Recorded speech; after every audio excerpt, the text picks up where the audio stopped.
여러분은 밤에 꿈을 꾸시다 혹시 하나님을 음성을 듣거나 예수님을 꿈에서 보신 적 있으십니까? 아니면 기도 중에 그분의 마음을 느꼈다거나 환상인지 아니면 이게 뭔지 하여튼 헷갈릴 만한 그런 신비한 체험들을 해보신 적 있으십니까? 있으시면 티 안 나게 오른쪽 엄지발가락을 살짝 들었다가 내려주시면 우리 교회는 아닌데 대부분의 다른 교회에서 누가 환상을 봤다, 하나님의 음성을 들었다 그러면 무슨 일이 일어나는 줄 아십니까? 그 교회가 하나 되는 게 아니라요, 분열이 시작되더라고요. 다툼이 시작돼요. 저는 늘 그것을 보면서 참 마음이 안타까웠습니다. 성경에서는 어떻게 하나님의 음성을 듣고 분별하는지 그것을 우리가 밝히 알아야겠다라는 마음을 기도 중에 주셔서 오늘 말씀을 준비했습니다. 사랑하는 성도 여러분, 분명히 우리는 살아가면서요 신비한 체험들을 해요. 왜냐하면 기독교는 제가 설명드린 대로 신비주의 종교는 아니지만 신비한 체험이 1도 없다면 그 신앙 자체도 문제가 있는 것이기 때문에 하나님은 신비하게 우리를 인도하십니다. 그런데 그 하나님의 신비를, 환상을, 그 계시를 우리는 제대로 분별하지 못하고 있기 때문에 공동체가 분열하는 것을 보게 됩니다. 공동체가 분열하지 않고 하나 되기 위해서는 뭘 해야 됩니까? 분별을 잘 하면 되죠. 분별은 뭘로 하는 걸까요? 신비한 체험은 66권 하나님의 말씀으로만 분별이 되는 줄 믿습니다. 그 어떤 계시도 예수 그리스도의 십자가와의 죽음과 부활, 그리고 그것을 우리에게 증거하고 있는 66권 하나님의 말씀 외에 직통 계시는 없습니다. 직통 계시는 뭐예요? 그 아들을 우리에게 주신 게 직통 계시예요. 여러분이 꿈꾸고 아무리 어떤 대단한 환상을 봤다고 해도 그 계시는요 하나님의 말씀 계시보다 더 차원이 아래입니다. 오늘 본문을 함께 보겠습니다. 사도행전 16장 6절부터 한번 띄워주시겠습니까? 성령이 아시아에서 말씀을 전하지 못하게 하시거늘 그들이 부르기아와 갈라디아 땅으로 다녀가 무시아 앞에 이르러 비두니아로 가고자 애쓰되 예수의 영이 허락하지 아니하시는지라. 아멘. 아멘하기 참 어려운 본문이죠.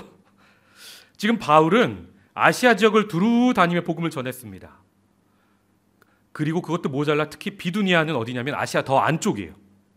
안쪽까지 아시아를 완전히 복음으로 가득 채우겠다는 계획을 세우고 복음을 전하는데요, 기가 막히게도 오늘 본문을 보면 성령께서 막으시는 특이한 상황을 맞게 됩니다. 복음 전파를 막는 게 누굽니까? 사단이잖아요. 그런데 오늘 본문은 누구라고 해요? 예수의 영이 막으신대요. 왜요? 여기서 성령이 막으시다, 또 못하게 하시거늘 이라는 헬라어 단어를 보면 콜리오라는 헬라어인데요, 반대하다, 금지하다, 거절하다 라는 매우 강한 부정의 의미를 가진 단어가 쓰이는 것을 보게 됩니다.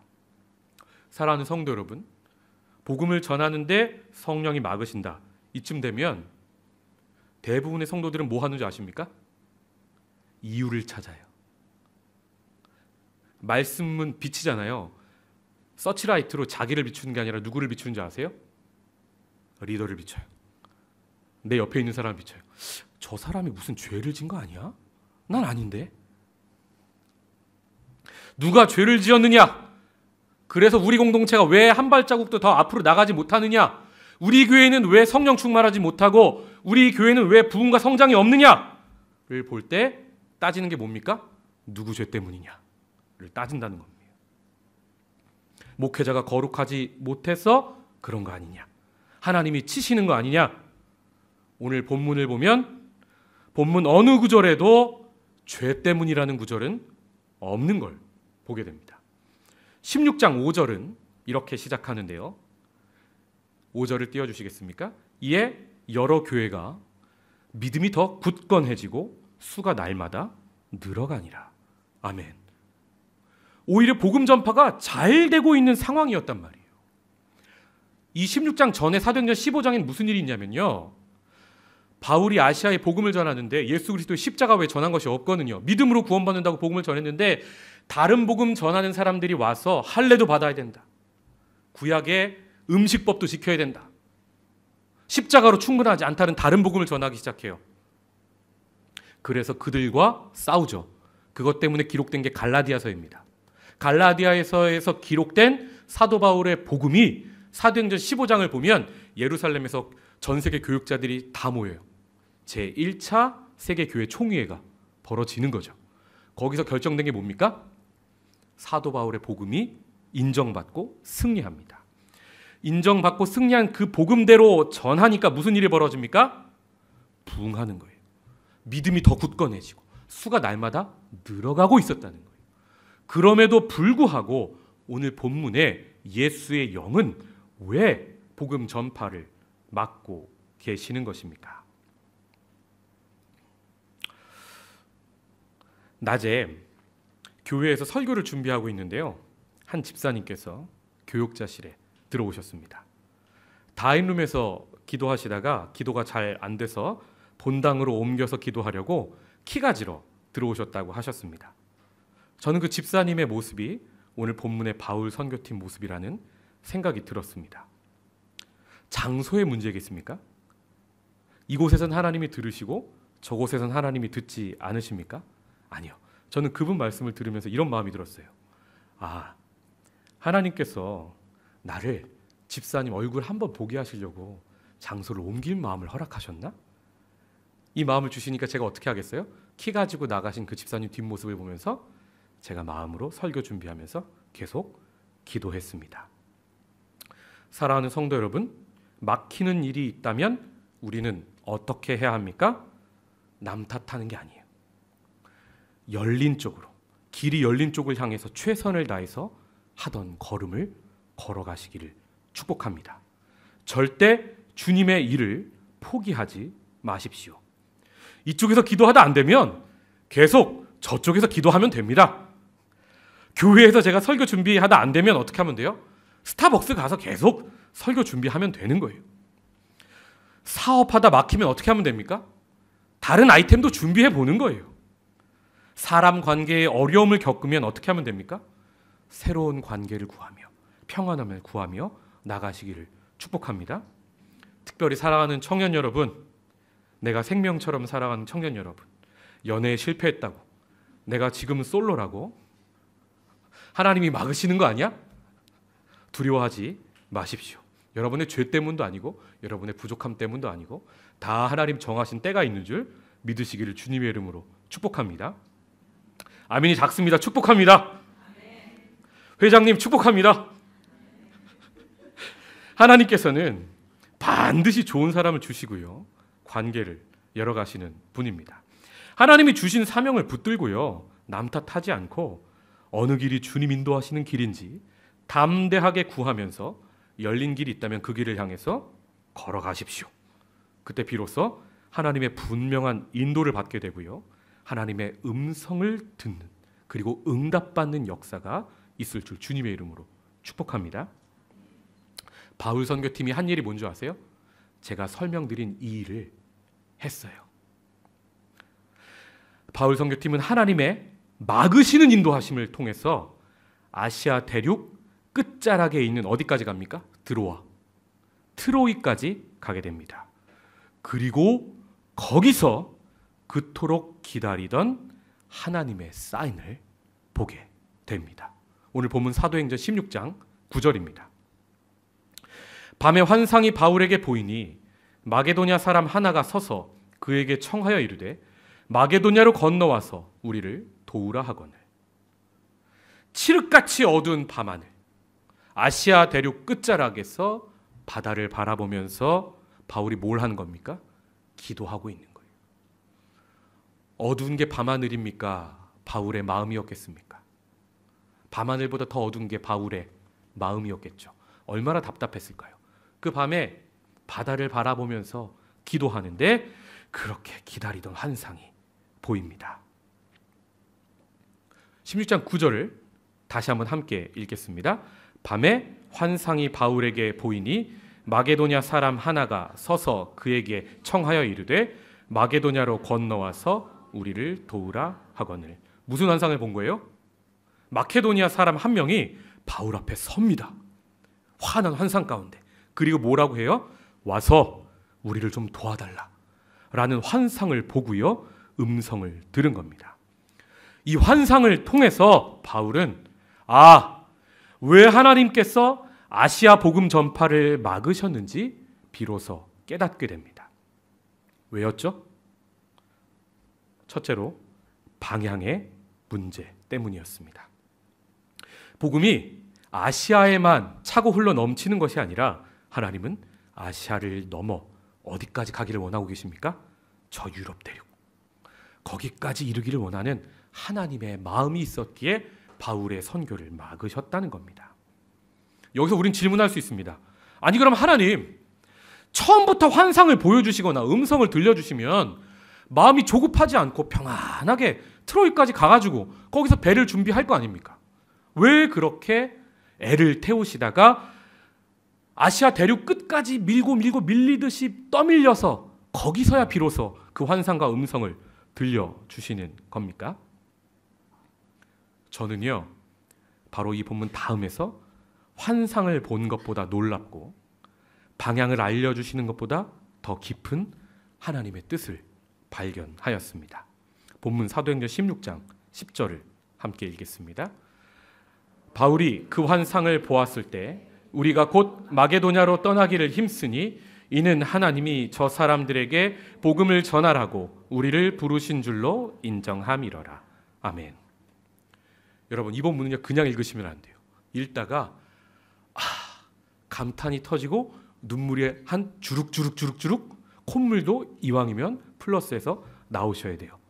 왠 줄 아세요? 우리가 방금 읽은 사도행전 16장 10절에는요 사도행전에서 처음으로 우리라는 단어가 2번이나 나옵니다. 사도행전의 저자가 누굽니까? 질문에 힌트가 있습니다. 누굽니까? 누가입니다. 그 누가가 처음 여기에 우리라는 단어와 함께 등장하고 있는 겁니다. 무슨 말이에요? 힘들게 하나님 뜻을 알아가다가 아시아 대륙 끝자락에 서 있는 바울 선교팀, 바로 거기에 비로소 누가가 합류하게 됐다는 말입니다. 복음이 아시아를 넘어 유럽으로 건너가기 바로 직전, 하나님께서는 이 선교팀에 꼭 필요한 한 사람 누가를 붙여주고 계신 것을 보게 됩니다. 만약 누가가 여기서 합류하지 못했다면, 그들의 사역이 지연되지 않았다면 지금 우리가 읽고 있는 사도행전은 아마도 없었을 것입니다. 사랑하는 성도 여러분, 하나님이 길을 여시는 것도 은혜인 줄 믿습니다. 그런데요, 길을 막으시는 것도 은혜입니다. 기도에 응답하시는 거 은혜죠. 그렇지만요, 기도에 응답하지 않으시는 것도 은혜인 줄 믿으시기를 축복합니다.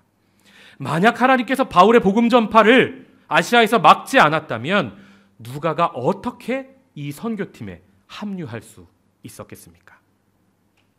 그리고 누가만 합류하고 있는 게 아니에요. 오늘 본문의 16장 초반부를 보면요, 앞으로 바울이 아들이라고 부르는 디모데가 선교팀에 합류합니다. 예수의 영이 막아서 참 힘든 선교 여행이었지만 하나님께서는요, 이 힘든 선교 여행 중에 사람을 모으세요. 왜요? 유럽 대륙을 건너갈 준비를 하나님은 하고 계신 겁니다. 이 지연되는 상황이 바울에게는요, 리더십이 흔들릴 수도 있는 참 어려운 기간이었을 거예요. 그런데 이 어려운 기간을 통해 바울은 무엇을 배운 줄 아십니까? 사람을 얻는 법을 배웁니다. 여러분 생각해 보십시오. 바울이 리더인데요, 말씀을 전해도 성령이 막으세요. 열매도 없고요, 병든 자를 기도하면 예전에 낫는데 예전엔 병든 자 안 나요. 문제만 더 생겨요. 이런 상황에서 성도들은 자신의 부족함을 보통 자연스럽게 돌아보지 않습니까? 좋은 일이 있으면 하나님이 자기를 축복하는 것 같고요. 안 좋은 일이 있으면 내가 하나님 앞에 뭔가 부족한 일이 있나? 성도들은 늘 자신을 돌아보게 됩니다. 제가 10여 년 전에 영등포교회 청년부에서 교육전도사로 사역하고 있었을 때 이야기입니다. 그때 제가 한참 결혼한 신혼이어서 아주 힘도 좋고 에너지도 많던 시절이라 그때 제가 하나 꽂힌 운동이 있어요. 뭐였냐면 철인 3종 경기였습니다. 그렇게 비실비실한 제가요. 그래서요. 그때 당시에 제 사례비가 얼마 안 됐는데 아내를 조르고 졸라서 거금을 들여서 사이클 자전거를 샀습니다. 그리고 그 자전거를 타고 그때 집이 강동 저 오른쪽이에요. 천호대교에 있는 데서요. 장신대를 다녔으니까 거기서 한강 자전거 도로 있잖아요. 자전거 도로를 타고 영등포까지 여의도 밑에 영등포까지 왔다 갔다 했습니다. 참 그때 젊었죠. 근데요. 이제 주일날 저녁 예배까지 그때 드렸어요. 저녁 7시에. 저녁 예배 다 드리고 캄캄한 밤에 이제 자전거를 탁 라이트를 켜고 지금도 기억납니다. 국회의사당 앞에서 제가 가고 있는데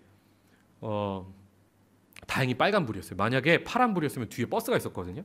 아마 버스가 와가지고 아마 여러분을 육신으로 만나지 못했을 상황이 벌어졌을지도 모르겠습니다. 제가 자전거 이제 가고 있는데 갑자기 그때 9호선 지하철 공사를 하고 있었거든요. 지하철 공사를 하면 아스팔트, 콘크리트가 아니라 철판과 철판을 이어놓잖아요. 근데 철판과 철판이 이어지는 데가 벌어진 데가 있었나 봐요. 그런데 사이클 바퀴는 또 얇아요. 제가 가고 있는데 자전거가 넘어지면 자기가 넘어지는 줄도 모르는 속도로 넘어지더라고요. 갑자기 제가 구르는데 이렇게 드드드드드드 몇 바퀴 굴러서 넘어졌습니다. 다행히 헬멧은 하고 있었고요. 넘어지면 여러분 뭘 해야 됩니까? 뒤에 차가 오나 안 오나. 다행히 차는 안 왔고요. 그리고 그 다음으로 저는 몸이 이렇게 처음에 팍 하고 부딪히면 어디가 아픈 줄 몰라요. 얼얼해서. 처음에 보는 게 뭡니까? 제 재산 목록 1호 자전거. 아내한테 혼날까 봐. 자전거 괜찮나 안 괜찮나 보고 자전거 좀 망가졌어. 아, 이거 어떡하나 하고 이렇게 자리를 툭툭 털면서 일어나는데 갑자기 뜨거운 물 같은 액체가 제 입에서 쏟아지는 거예요. 그래서 잘 안 보이는데 자세히 보니까 붉은 피예요. 피가 콸콸콸콸 나오고 있는 거예요. 이게 뭐지 하고 혀로 제 앞쪽 이빨을 훑는데 이빨이 없어요. 지금 여러분이 보시는 이빨 다 가짜입니다. 그때 처음으로 제가 119 구급차를 타고 병원으로 실려갔습니다. 그 밤에 그런 사고를 당하면 119 구급대원이 와서 뭐 하는지 아십니까? 제가 사지가 멀쩡하니까 이빨이 없는 걸 그 영구 같은 제 얼굴을 보고선 불쌍했는지 그 밝은 라이트로 그 철판 위에서 제 아예 송두리째 뽑힌 그리고 부러진 이빨 뿌리를 찾아주더라고요. 나중에 그거를 제가 젊어서 그 뿌리를 다시 붙이고 이거를 이어가지고 한 이가 지금 이입니다. 사랑하는 성도 여러분, 제가 이 사고 이야기를 왜 합니까? 그리고 다치고 나서 다친 것보다 더 두려움이 오는 순간이 있죠. 뭡니까? 아내에게 전화를 해야죠. 119 타고 가면서 아내한테 이제 전화를 하는데 이빨이 없어 본 적이 있어야죠. 발음이 안 되는 거예요. 좀 리얼하게 제가 흉내를 내보겠습니다. 심장이 쿵쾅쿵쾅 아내한테 혼날까 봐 아내가 전화를 받습니다. 여보, 내가 손 다 썼어. 그 밤에 그 전화를 받은 아내는 얼마나 깜짝 놀랐을까요? 이런 사고 여러분 한 번쯤 겪어보셨습니까? 사업을 하다가 크게 한번 뒤어보셨습니까? 그때 떠오르는 생각이 뭐예요? 내가 하나님 앞에 뭔가 잘못하고 있나? 저도 그때 엄청 회개했어요. 제가 그때 제게 주셨던 마음 뭐였냐면, 민아, 너는 목회자다. 네가 그런데 지금 시간 투자할 때가 있냐? 야, 기도하자. 그렇게 굴르고 이빨이 없을 정도로 다쳤잖아요. 근데 응급차 타고 가고 있는 제 자신이 너무 웃겨서 제가 웃음이 나오더라고요. 저를 회초리를 들어서 막 때리시는 하나님이 아니라 저는 그런 상황에서도 참 유머러스한 하나님을 만나요. 정말 감사하더라고요. 하나님 말씀해 주셔서 감사합니다. 2000년 전에 바울도 성령께서 막으실 때 무슨 생각을 했겠습니까? 내가 뭘 잘못했나? 내가 뭔가 부족했나? 이런 묵상을 하게 되는 겁니다. 사랑하는 성도 여러분, 성경을 좀 읽으신 분들은 본문 16장 전에 15장에 무슨 일이 있었는 줄 아마 잘 아실 텐데요. 15장에는요, 바울과 바나바가 크게 다퉈 서로 갈라지는 일이 있습니다. 바나바가 누굽니까? 바울을, 인정받지 못하던 바울을 사도로 사역하도록 인도했던 바나바. 그래서 지금도 교회에 새신자가 오면 정착하기까지 이렇게 리드해주는 사람을 뭐라고 합니까? 바나바라고 하잖아요. 그렇게 성품 좋은 그 바나바를 그 밤에 싸워서 잃어버려요. 하나님은요, 바울의 이런 모습을 죄라고 말씀하지는 않으셨어요. 그런데요, 말씀 전파를 잠시 막으시면서 바울에게 배움의 시간을 허락하고 계신 걸 보게 됩니다. 뭘 배우라고요? 너하고 아무리 안 맞아도 맞춰가는 법을 좀 배우라는, 사람을 얻는 방법을 좀 배우라는 하나님의 뜻이 이 안에는 담겨 있는 겁니다. 사도행전 16장 10절을 보면요, 우리가 곧 마게도냐로 떠나기를 힘쓰니 이는 하나님이 저 사람들에게 복음을 전하라고 우리를 부르신 줄로 인정함이러라 라고 되어 있잖아요. 예전 같으면요, 바울이 환상을 보고 난 후에 아마 열정이 가득 찬 바울, 자기만 옳은 바울, 나를 따르라 했을 거예요. 그런데요, 바울이 그러지 않아요. 선교팀에 어떻게 이야기합니까? 그 환상을 이야기하고요, 그걸로 토론을 합니다. 그리고 우리라는 단어 뒤에 우리를 부르신 줄로 인정함이러라. 이 단어가요, 헬라어로요, 쉼비바조예요. 쉼은요, 심포니, 위드, 함께라는 뜻이고요. 비바조는요, 걸어가다라는 뜻이에요. 쉼비바조는 무슨 뜻이에요? 함께 걸어가다라는 뜻이에요. 우리를 부르신 줄로 인정하다라는 단어가 뭐라고요? 함께 걸어가겠다고 이 선교 공동체가 그 어려운 상황 속에서도 하나가 됐다는 말. 누가는 일부러 그 단어를 사용해서 우리에게 그 의미를 전해주고 있는 거예요. 혼자가 아니라 우리라고 부를 만한 공동체가 함께 하나님의 뜻을 알아가고 그 뜻대로 함께 걸어가기로 다짐했다는 겁니다. 전에 바울과 바나바가 왜 싸웠습니까? 바나바의 조카가 선교 여행 중에 도망쳤어요. 마가가. 바나바는요, 성품이 착해요. 사람을 챙겨요. 함께 데려가려고 그래요. 바울은요, 넌 안 돼.